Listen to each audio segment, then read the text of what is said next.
जीने के लिए जो उत्तम ज्ञान दिया, उस ज्ञान की भी हम शरण ग्रहण करते हैं।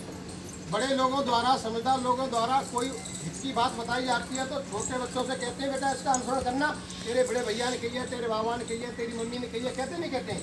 तो बड़े हमेशा छोटों के लिए उत्तम मार्ग बताते हैं, उसी मार्ग की हमने ग्रहण किया यहाँ पर। तीसरा, संघं शरणं गच्छामि। संघं शरण का मतलब होता है हम जो है संगठित रहेंगे, उस संघ की शरण ग्रहण करेंगे। संगठित कैसे रहते हैं? जैसे परिवार में अगर संगठन न हो, फूट पड़ जाए तो परिवार बर्बाद हो जाता है। पति पत्नी में फूट पड़ जाए तो परिवार बड़ा हो जाता है, और बस्ती में फूट पड़ जाए तो बस्ती बर्बाद हो जाती है, और राजपाट में अगर फूट पड़ जाए तो राजपाट में घराने बर्बाद हो जाते हैं। इसलिए भगवान बुद्ध ने कहा कि संघं शरणं गच्छामि, साथ साथ रहना, संगठित रहना। साथ साथ रहोगे तो आफत मुसीबत कितनी भी बड़ी आ जाए, एक दूसरे पर आएगी तो सब मिलकर के उसको मुकाबला करेंगे, उसमें जो है रहोगे तो मुसीबतों से विजय प्राप्त कर लोगे। अब हम जो है भगवान बुद्ध ने क्या कहा, आप एक बात बताइए, तुम सब में से किसी को प्यास लग रही हो और लोटा में पानी हो तो किसकी प्यास बुझेगी?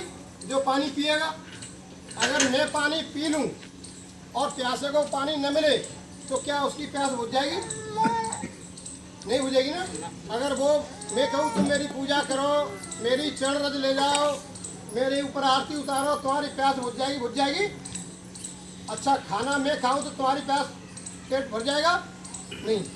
यही बात भगवान बुद्ध ने कहा कि किसी बात को अंधविश्वास से मत मानो,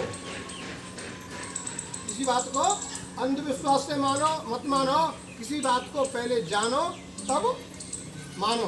बात को कब मानना चाहिए? पहले जानो तब मानो।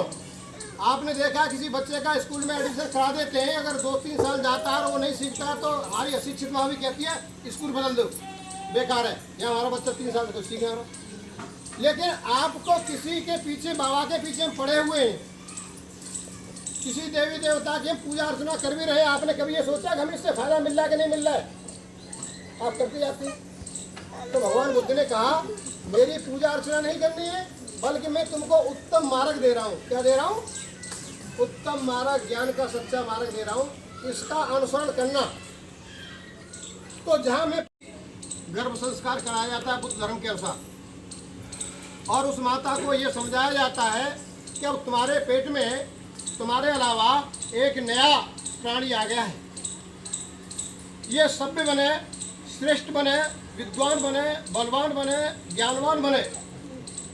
इसके लिए आपको कैसा आचरण करना है, कैसा व्यवहार करना है, कैसा आहार रखना है, ये सब बातें भिक्षुओं को जब घर में बुलाते हो, बौद्धाचार्यों को बुलाते हो, तो वो संस्कार बहू बेटी को बताते हैं, परिवार वालों को बताते हैं कि इस बेटी के साथ में कैसा व्यवहार करना है, इस बहू के साथ कैसा व्यवहार करना है, और जब तक बच्चे का जन्म न हो तब तक उसको कैसे रहना है।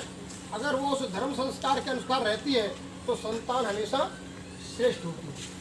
होता क्या, हम कोई संस्कार नहीं कराते, इसलिए घर में काय क्लेशें होती रहती हैं, खान पीन सही नहीं होता, इसलिए हमारी संतानें भी ठीक नहीं होती। दूसरा संस्कार होता है जब बच्चे का जन्म होता है, और जन्म होने के बाद में नामकरण संस्कार होता है 5 दिन में या 7 दिन के अंदर, तब बच्चे का श्रेष्ठ नाम रखा जाता है। फिर होता है बच्चे का अन्न संस्कार, तो वो माँ के दूध के साथ साथ अन्न खाता है, तो अन्न संस्कार होता है। फिर उसका होता है केश कंपन संस्कार, यानी उसका मुंडन किया जाता है। ये सब बौद्ध भिक्षुओं के द्वारा या बौद्ध धर्माचार्यों के द्वारा किया जाता है। और फिर जब बच्चा बड़ा हो जाता है तो उसका शिक्षा संस्कार होता है, क्या उसे किसी स्कूल में बिठाया जाए, कैसी शिक्षा दी जाए।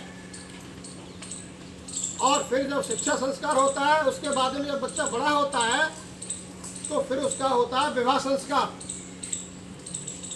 और विवाह संस्कार के बाद में अंतिम संस्कार होता है, क्योंकि भगवान बुद्ध का मार्ग ही एकमात्र कल्याण का मार्ग है। इसमें कोई पाखंड नहीं है, कोई अंधविश्वास नहीं है। जो भी बात है उसका एक प्रमाणिक कारण है। देखिए, ये लोटा रखा है, इसमें जल है और इसमें 5 पीपल के पत्ते हैं। हमने मोमबत्तियाँ जलाई। इस मोमबत्तियाँ का भी अर्थ होता है, हम दीपक कब जलाते हैं? जब घर में अंधकार हो। अंधकार किस बात का प्रतीक होता है? कष्टों का, दुखों का। क्योंकि अंधेरे में कुछ भी दिखाई नहीं देता, कुछ भी अनिष्ट हो सकता है, इसलिए हमें उजाले की जरूरत पड़ती है। इसलिए जीवन में भी एक अज्ञानता का अंधेरा होता है। अज्ञानता बस हम बहुत सारी बातें ऐसी कर बैठते हैं जो हमारे जीवन को मुसीबत में डाल देती हैं। इसलिए हमारे जीवन में भी ज्ञान का उजाला हो, उस ज्ञान के प्रतीक के रूप में अंधकार को खत्म करने के लिए, सभी आफत, मुसीबतें, अनिष्ट कर्मों को नष्ट करने के लिए ये मोमबत्तियाँ जलाई जाती हैं, प्रतीक होती हैं।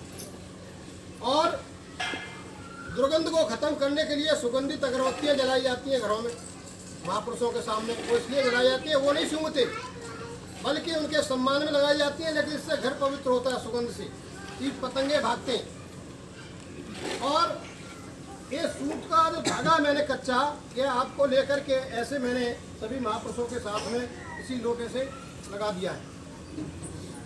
ये इस बात का प्रतीक है कि आज संकट का समय है। हमारे बीच से लक्ष्मी देवी जी गई हैं, तो उनके जाने से क्या होता है? दुख पैदा होता है। हमारे परिवार का कोई सदस्य छोटा बड़ा कैसा भी जाए तो हमें दुख होता है। और दुख होता है तो हमारे चारों तरफ अंधकार सा दिखाई देता है कि हमारा जीवन कैसे चलेगा, घर कैसे चलेगा। वो परिवार शोक में डूब जाता है। तो दुखी परिवार जब शोक में डूब जाता है तो हमें मुसीबत का शिकार न बने, घटना दुर्घटना का, तो हमारा जीवन लंबे समय तक चलता है, फिर जीवन पूर्ण होके जाता है। और अगर हमारे साथ में जीवन में हमारा खान पीन बिगड़ जाए, हम किसी आफत मुसीबत का शिकार बन जाए, बीमारी का शिकार बन जाए, तो हमारा जीवन कभी भी जा सकता है। इसमें बच्चे भी चले जाते हैं, बुजुर्ग भी चले जाते हैं, जवान भी चले जाते हैं। इसलिए मनुष्य के जीवन का कोई भरोसा नहीं है। इसलिए घड़े के रूप में रखा गया है। दूसरा, इसमें जल भरा हुआ है। जल ही जीवन है। हमारी काया में डॉक्टरों के अनुसार 70% पानी है काया में। कितना? 70% पानी है। अगर पानी 70%, बाकी 30% अलग मांस मज्जा है। अगर इसमें पानी की कमी हो जाती है तो डिहाइड्रेशन हो जाता है। पानी की कमी की वजह से फिर बोतलें लगानी पड़ती हैं और उनके चेहरे भी मुर्झे हो जाते हैं, खाल भी सूखी हो जाती है। तो ये लोटा पानी से भरा हुआ है, उनका जीवन भरा हुआ है पानी से। और पानी में सभी तत्व होते हैं जो जीवन के लिए होते हैं। पानी में ऑक्सीजन होती है, जिसे हम लेते हैं प्राणवायु कहते हैं। अगर पानी में ऑक्सीजन न हो तो मछली जिंदा नहीं रह सकती, पानी में रहने वाले जीव जिंदा नहीं रह सकते। इसका मतलब पानी में प्राणवायु है। और पानी का तापमान भी होता है। तो किसा गौतमी ने भगवान बुद्ध के चरणों में बच्चे को रख दिया और चरणों में पढ़ के रुदन करने लगी, बोली आप तो भगवान हैं, आप तो सर्व ज्ञाता है, आप परम शक्ति का प्राप्त हैं, आप मेरे बच्चे को जिंदा कर दो, नहीं तो मैं तुम्हारे चरणों में अपने भी प्राण त्याग दूँ। भगवान बुद्ध ने कहा ये तो हो ही गया, ये नहीं ऐसा करते। तो ज़्यादा दुखी आदमी को क्या करते हैं? सांत्वना देते। मरीज कितना भी मरने वाला हो, डॉक्टर को पता हो, लेकिन फिर भी ये नहीं कहता कि मरने वाला है। क्या कहता है? हिम्मत रखिए, ठीक हो जाएगा। इसी तरीके से दुखी आदमी को क्या दिया जाता है? हिम्मत दी जाती है, साहस दिया जाता है। तो जो आदमी नशा में ज़्यादा हो, उसकी समझ में बात नहीं आती। क्या कहता है? नशा समझा तो मेरे नशा उतारने को बात हो जाती, पानी डाला जाए, ठंडा पड़ा जाए। इसी तरीके से जो ज़्यादा दुख में होता है, उसके भी समझ में कुछ नहीं आता। तो कहते हैं कि भाई इसे अभी ज़्यादा दुख में है, अभी इसकी समझ में नहीं आएगी, थोड़ा चित्त इसका शांत जाने दो। इसलिए जब चित्त शांत में होता है सभी बात समझ में आती है। तो ये शांति पाठ है, हमारे दुखी है, जब चित्त शांत हो जाएगा बात समझ में आ जाएगी। तो भगवान बुद्ध ने किसा गौतमी जो दुख से भरी हुई थी, उसने कहा भगवान मेरे बच्चे को जिंदा कर दो, मैं कोशिश करता हूँ। तो कोशिश करोगे, हाँ भगवान अब तक तो सबने कह दिया था कोशिश करोगे, कोई नहीं, हमने कम को इतना तो कहा कोशिश करें, तो उसे विश्वास हो जाएगा एक तो भगवान है और ये कोशिश करे तो हो सकता है जिंदा कर दे, तो वो एकदम होश में आए। तो अचेत की जो ज़्यादा तो हमें दुखी दूरी हुई थी, जब होश में आ गई तो उससे कहा भगवान बुद्ध ने गाँव में चरण संपन्नो सुगतो लोक विदु अनुत्तरो धम्म सारथी सत्ता देव मनुष्यानं बुद्धो भगवती बुद्धं जीवितपर्यन्तं शरणं गच्छामि। एष बुद्धाय गीता च एष बुद्धाय नागता पादुकन्या च बुद्धा अहं वन्दामि सम्पदा। नास्ति मे शरणं अयं बुद्धो मे शरणं वरं। एतेन सत्यवाक्येन होतु ते मङ्गलम्। उत्तमं येन वन्देऽहं पादपद्मरुत्तमं। बुद्धो यो खलितो दोषो बुद्धो खमतु सङ्गमम्। यं किञ्चिन् रतनं लोके विच्यति विविधातनं बुद्ध समं। अम्मा को खुद नहीं मालूम था, इसलिए कि भगवान बुद्ध जो जिन्होंने दुनिया को प्रकाश दिया, दुनिया को ज्ञान दिया, उनको इसी पेड़ के नीचे बैठकर ज्ञान प्राप्त हुआ था, इसलिए हम उस पेड़ को नमन करते हैं। दूसरा, इस पेड़ की एक विशेषता है कि जितने भी दुनिया में पेड़ हैं उनमें पीपल एक ऐसा पेड़ है जो 24 घंटे प्राण ऊर्जा को छोड़ता है, रात में भी और दिन में भी। बाकी जैसे नीम का पेड़ है, ये रात को कार्बन डाइऑक्साइड छोड़ता है जो हमारे जीवन के लिए हानिकारक होती है, इसलिए नीम के नीचे रात को नहीं सोना चाहिए। और पीपल का ऐसा पेड़ है जो दिन में भी और रात में भी ऑक्सीजन छोड़ता है। तो इसी ऑक्सीजन की अगर कमी हो जाती है तो हमारा दिल घुटने लगता है, इसे प्राणवायु कहते हैं। इसलिए पीपल जो है हमारा जीवनदायी सबसे महत्वपूर्ण पेड़ है और इसी के लिए भगवान बुद्ध का ज्ञान प्राप्त हुआ, इसलिए पूजनीय है, इसलिए हम यहाँ रखते हैं। इसलिए पीपल के पेड़ों में कोई भूत नहीं रहता, बल्कि वो इसलिए पूजा जाता है कि भगवान बुद्ध को ज्ञान प्राप्त हुआ था। इसलिए पीपल के पेड़ की हिफाजत करनी चाहिए और लगाना भी चाहिए। बढ़िया घर मकान बनाते हैं, बढ़िया व्यवसाय करते हैं और रहन सहन भी उनका अच्छा होता है, उसको कहते हैं सभ्य समाज।